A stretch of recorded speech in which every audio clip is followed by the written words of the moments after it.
Test de Room Sketcher. Bonjour à tous et bienvenue dans ce nouveau tutoriel. Donc aujourd'hui, en français, je vous présente Room Sketcher que j'ai téléchargé sur le site. Donc, qui va bien.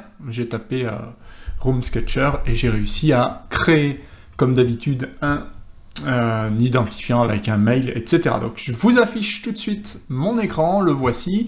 Alors comment ça se présente? Eh bien en fait vous avez le Room Sketcher qui est ici. J'ai pris la version gratuite en cliquant sur le petit bouton qui va bien. Ça c'était la miniature hein, à côté. Et en fait j'ai créé un compte.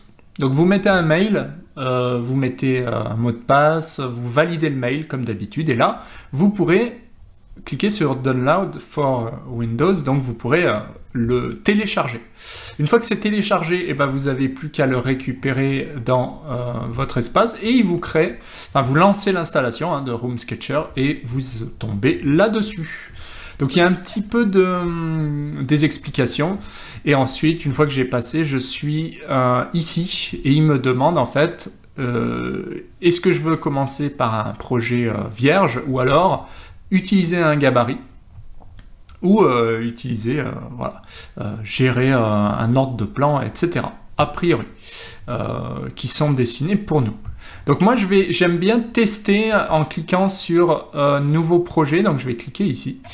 Alors on va agrandir Room Sketcher ici et on va voir comment ça fonctionne. Alors ici je vois que je peux ouvrir d'autres choses. Je regarde dans les settings ici, si je ne peux pas changer la langue, alors je clique ici. Ah alors non, il n'y a pas français, voilà. Donc on peut pas le mettre on peut pas mettre en français, on peut le mettre en allemand, on peut le mettre en anglais, mais j'ai l'impression qu'il n'y a pas la possibilité de le mettre en français. Bon, c'est pas très grave. Voilà, donc pensez bien quand même à régler en mètres, c'est toujours mieux.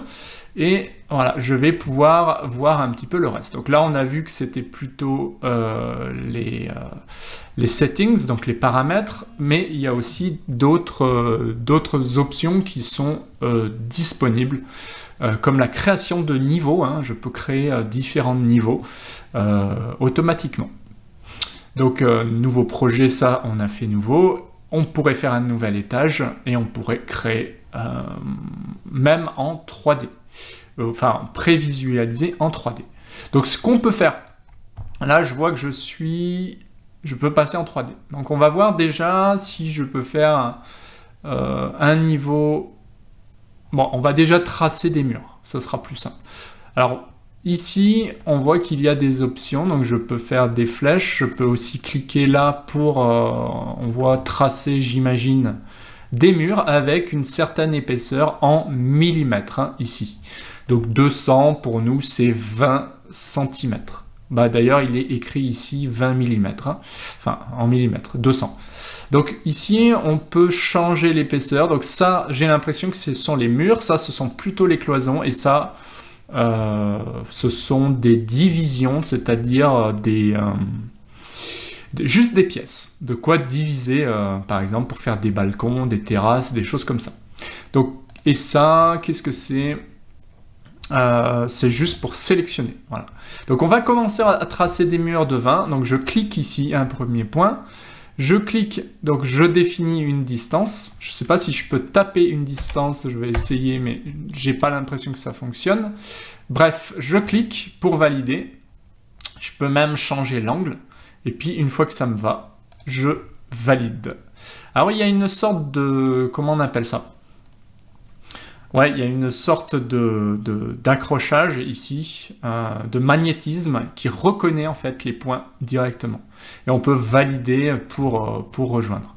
Donc là, on voit que j'ai créé une pièce de 65 ou 66 mètres carrés même, qui est assez grande. Ce que je vais faire, je vais enlever ma vidéo parce que ça cache ici, on le voit, hein. Ça pourrait être pratique. Alors là, j'ai fait des murs. On va faire les cloisons en cliquant ici. Donc là, ce sont des cloisons, par exemple, où on va partir de ce point-là. Voilà, ici, je peux aussi partir de là à là. Donc là, je fais un petit peu n'importe quoi. Et on va passer ici en 3D pour regarder ce que ça donne. Ah oui, alors la 3D n'est pas... Ça m'aurait étonné. La 3D, visiblement, est payante. Donc, il n'y a pas de 3D sur la version gratuite. Bon, c'est comme ça. On va cliquer quand même. Non plus, effectivement. Donc, dommage, effectivement, c'est normal. Hein, la version payante eh bien, permettra d'utiliser vraiment la 3D. On va se contenter ici de la 2D. Alors, on voit quand même que on peut prendre visiblement un point de vue. Donc ça permet de régler un point de vue. Et on peut prendre ce qu'ils appellent un snapshot, donc une prise de vue, par exemple ici. On aurait accès à ce qu'on a vu directement. Voilà un petit peu ce que ça pourrait donner. Je ne vais pas le faire parce qu'il y a un nombre limité de snapshots, donc de prises de vue, mais voilà, on pourrait tout à fait le faire. Je fais... Est-ce qu'on peut supprimer ça? Je ne sais pas. Peu importe. Donc là, on a vu les murs, on a vu les cloisons, et on peut faire une délimitation fictive aussi, par exemple, la cuisine et le salon. Voilà, salle à manger, cuisine, on peut le séparer pour changer, par exemple, le sol, etc. Alors là, si je clique ici, voilà, on peut insérer directement une pièce, visiblement, et on peut aussi insérer un mur. Voilà, donc plusieurs possibilités pour tracer. Sinon ici, je vais pouvoir sélectionner une pièce. Donc, je fais échappe. Quand je veux sélectionner, j'utilise bien la flèche de sélection. Ça va être pour tracer, pour créer des murs, des cloisons. Alors là, il y a un onglet crayon, je vais cliquer dessus. Donc visiblement, c'est pour indiquer, par exemple, le nom de l'étage. Donc ici, sol, floor. Avec la hauteur de l'étage, donc 2,40 m. Hein, c'est toujours en millimètres. Et puis, je peux prendre une photo en cliquant ici, bien sûr, ce qui revient au même que de cliquer là. Donc finalement, la création, et là, on a tout ce qui est texte, etc. de la pièce sélectionnée. Par exemple, si je clique ici, j'ai une zone que je pourrais appeler zone entrée. Par exemple, voilà, entrée, etc., etc. Je vais cliquer là. Si je reviens là, ça s'appelle toujours entrée. Ça pourrait être par exemple salle de bain. Voilà, et ça va être cuisine, salon, etc., etc. Bien sûr, c'est un exemple hein, ici. Alors, comment ça fonctionne? J'ai l'entrée, j'ai la salle de bain parce que je sélectionne les différentes entités. Et on peut, par exemple, sélectionner ici du carrelage au sol. Donc, je peux cliquer pour sélectionner, par exemple, au sol, un carrelage, mettons, un petit peu comme ça, gris pour le sol, ou comme ça, hein, qui rappelle le béton. Et je fais Apply, donc appliquer. Voilà donc ici pour hériter en fait le sol directement. Donc ça, c'est pour le salon. Je ferai pareil dans l'entrée, etc., etc. Donc sinon, comment ça fonctionne? On peut sélectionner des entités également. Visiblement, si je clique sur sélectionner, je clique ici pour pouvoir déplacer l'entrée et double-cliquer. Je ne peux pas faire grand-chose à part renommer. Mais voilà, je peux par exemple déplacer les textes comme ceci. Donc là, j'ai quand même des pièces qui sont très très grandes. On va se faire une... Voilà, ça c'est pas vraiment une entrée, ça va être un ensemble de pièces. On peut recliquer sur le plus pour faire une délimitation fictive. Par exemple, ici, ça serait cuisine, de là à là. Voilà, donc cuisine. Et là, ça serait, par exemple, une entrée avec une autre chambre, pourquoi pas, comme ceci. Voilà comment ça fonctionne. Si je reclique sur sélectionner, je clique là, j'appelle ça entrée ou rangement, je sais pas, rangement, entrée. Voilà, et automatiquement, il me met ça. Donc, j'ai une entrée, j'ai un rangement, ça peut être aussi une pièce, etc. Une salle de bain WC, cuisine, salon, ah bah, ça sera que cuisine. Voilà. Donc, je supprime le reste, entrée. Voilà, et ici, je mets salon et entrée. Voilà, par exemple. Alors, on va voir comment je peux intégrer des choses. Donc, peut-être en cliquant ici.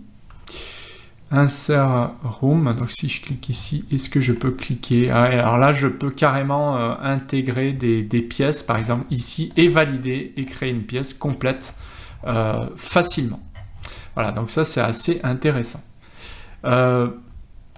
Donc concernant les... ici, voilà. Donc là, c'était les murs, hein. Donc c'était les murs par défaut, ce qui est assez logique. Et je cherche les fournitures, toutes sortes de choses. En fait, je vais pouvoir cliquer sur le bouton là et pouvoir mettre des portes, etc. Donc, je le trouve assez bien fait puisque d'abord, c'est les murs. C'est assez logique de construire une maison comme ça. Et ensuite, c'est les fenêtres. Donc, Windows, etc. C'est fenêtres, portes, j'imagine. Donc, porte ici. Donc, je peux choisir des portes. Donc il y a déjà un gros panel de portes, hein. Donc prenons une porte classique, je vais cliquer ici et je vois une porte qui apparaît. Porte que je peux déplacer, je peux changer les dimensions, je peux changer l'angle d'ouverture, etc., etc. Donc je dirais assez pratique. Donc ça va être par exemple l'entrée, je vais la mettre là-bas. Et ce qui est bien aussi, c'est que quand je lâche, bah, selon où je suis, si je lâche ici, ça s'ouvre comme ça, si je lâche là-bas, et je peux aussi agrandir comme ceci. Donc assez intuitif quand même, puisque selon la position de ma souris, il va la placer à différents endroits. Donc assez sympa. Donc ça, c'était pour les portes, où je peux cliquer ici pour revenir en arrière. Donc les fenêtres, c'est pareil. Donc fenêtre, je peux la mettre... Donc une ici, ok, je peux en remettre une dans la cuisine, etc., etc. Porte entre des cloisons, quand même, ça sera mieux. Donc on va fermer ça, on va ouvrir porte et on va faire une porte, par exemple, comme ça. Allez, ou une porte vitrée, une porte comme ça, on va la mettre... On va essayer de la mettre à l'intérieur. Voilà, on va mettre une porte à l'intérieur ici pour rejoindre le salon. Donc on rentre, on ouvre la porte ici, on accède au rangement, on va à la salle de bain par là, pourquoi pas. Donc je rebalance une porte, je lâche et voilà, tout simplement j'ai ma porte. Donc assez pratique et je clique pour sélectionner par exemple ma porte, changer les dimensions, etc., etc. Donc vraiment très sympa à utiliser. Ce Room Sketcher. Donc on a vu les portes, il y a les escaliers. Voilà, je pourrais très bien faire un escalier comme ça. Donc je prends l'escalier, je le lâche et je peux faire rotation. Je peux changer la taille de l'escalier et je peux l'emmener un petit peu où je veux. Voilà. Donc voilà un escalier qui permettrait de rentrer, de monter d'un étage, etc., etc. Alors les symboles, voilà, symboles, donc on a différents symboles, on peut aussi écrire du texte visiblement, j'ai été un peu trop vite, si je retrouve sur Windows, donc je suis dans mes symboles, je peux prendre le texte, le lâcher ici pour faire un petit test, donc j'écris par exemple texte là, label test et entrée. Voilà, donc il m'a mis un texte test. Voilà, donc c'est assez pratique pour écrire du texte. Par exemple, ici, j'aurais pu écrire escalier, entrée. Voilà, comment on peut l'utiliser. Donc, escalier. Donc, très sympa, très intuitif. Et puis, qu'est-ce qu'on a d'autre? Donc, on a des symboles, on a aussi... possibilité de mesurer, voilà, donc on peut mesurer un ensemble de pièces comme ceci directement, je pense, ou avec 2 points. tac, par exemple, voilà, il va m'afficher ça. Alors il faut payer pour avoir des mesures, visiblement. Un petit peu dommage, mais elles apparaissent en survol. Et puis, qu'est-ce qu'on a d'autre? Si on clique ici, on a du matériel. Voilà, bah, le matériel, c'est un petit peu pour voir le sol. Donc, tapis, verre. Qu'est-ce qu'on a? Extérieur, voilà, l'extérieur, ça pourrait être à l'extérieur. Bah, il faut que je fasse une pièce extérieure, alors. Ou je clique ici pour les extérieurs. Voilà. Et on a donc de la pierre. Par exemple, ici, je peux très bien matérialiser une espèce de vieille pierre comme ceci, à cet endroit. Voilà. Donc ça, visiblement, il faut que je passe plutôt par ce petit onglet-là.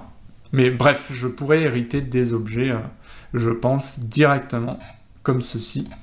Je ne sais pas exactement comment ça fonctionne. Et les fournitures, alors c'est ce qui nous intéresse le plus en général, c'est...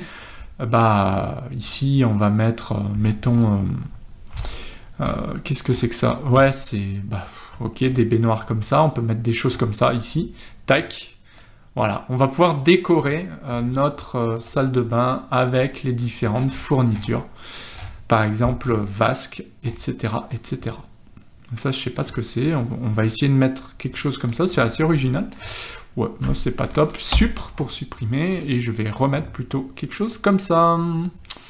Voilà comment on peut décorer un petit peu la maison. On va aller voir ce qu'il y a d'autre, peut-être dans le dining room, hein, cuisine, salle à manger, on pourrait avoir quelque chose comme ça.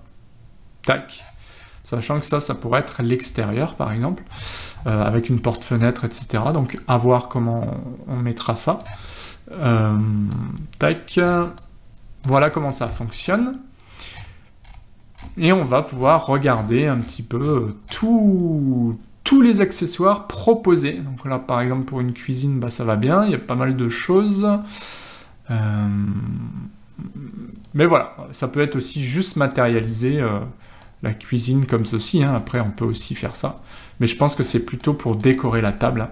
Ça, donc on peut mettre une table comme ça, en salon cuisine, hop, et moi je voulais voir si on avait autre chose, donc fourniture, est-ce qu'on avait vraiment quelque chose, kitchen, bah voilà, kitchen, on va pouvoir mettre des meubles avec, ici, pourquoi pas des choses comme ça, voilà, ou plutôt des plaques, etc., etc. Alors niveau navigation, je peux zoomer avec la molette ou dézoomer. Et puis je peux sélectionner, agrandir, on le voit ici, donc ça c'est super pratique. Et on peut même masquer visiblement, ou je sais pas à quoi ça sert, ça je sais pas. Mais voilà, on peut faire rotation, on peut supprimer avec supr ou avec la croix, et on peut agrandir comme ceci pour donner une échelle, ou alors on utilise directement, on voit que ça change ici les dimensions, mais on peut sélectionner des dimensions, par exemple 1200, ça fait 1,20 m, avec voilà, un encombrement de 70 ici, et une hauteur de 40 cm ou 50 cm, voilà. Donc ça donne un petit peu, là où on peut donner vraiment les dimensions à ces objets-là. Voilà pour la cuisine. Donc bien sûr, on peut intégrer, j'imagine, un frigo, des choses comme ça, même une hotte à cet endroit-là, etc., etc. Donc plutôt sympa pour voilà, living room. Bah, voilà, on va pouvoir mettre, par exemple, dans l'entrée quelque chose comme ça. Tac, pourquoi pas. On va pouvoir ajouter dans le salon encore des différentes choses. Donc c'est super intéressant. Dans le hall, on pourrait mettre un porte-manteau. Dans l'entrée, on pourrait mettre d'autres choses. Voilà, voilà.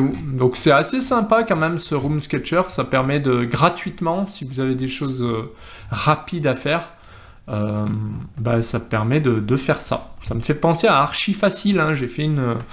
J'ai fait une formation sur Archifacile si ça vous intéresse. Mais voilà, ça vous permettra concrètement de dessiner rapidement avec une bibliothèque intégrée. Voilà, donc mon petit test comme ça. Alors mon avis, c'est quand même qu'il est limité dans la version gratuite. Moi, personnellement, je préfère réutiliser un archi facile, peut-être plus facile à prendre en main encore, et moins limité, moins frustrant. Voilà. Après, niveau bibliothèque quand même, ce qu'il faut dire, c'est qu'il y a une grosse panoplie qui est disponible. Par contre, il est en anglais. Voilà. Donc il est en anglais. Le nombre de snapshots, donc de captures hein, qu'on peut faire des pièces est limité, ce qui n'est pas tip-top. Bon, par contre, au niveau des prix, il n'a pas l'air extrêmement cher, mais moi, je préfère opter pour du archi facile, qui est quand même beaucoup plus intuitif, à mon sens, et qui est complètement gratuit pour pouvoir faire ce genre de plan, en tout cas. Il y a une version payante, mais la version gratuite, et certes, il y a moins de fournitures de meubles, mais il y a quand même des possibilités qui suffisent largement. Et bien voilà pour ce tutoriel, pour ce test. J'espère que ça vous a plu. Si c'est le cas, pensez à mettre un petit pouce bleu. Pensez aussi à vous abonner en cliquant sur la clochette des notifications pour ne rien louper.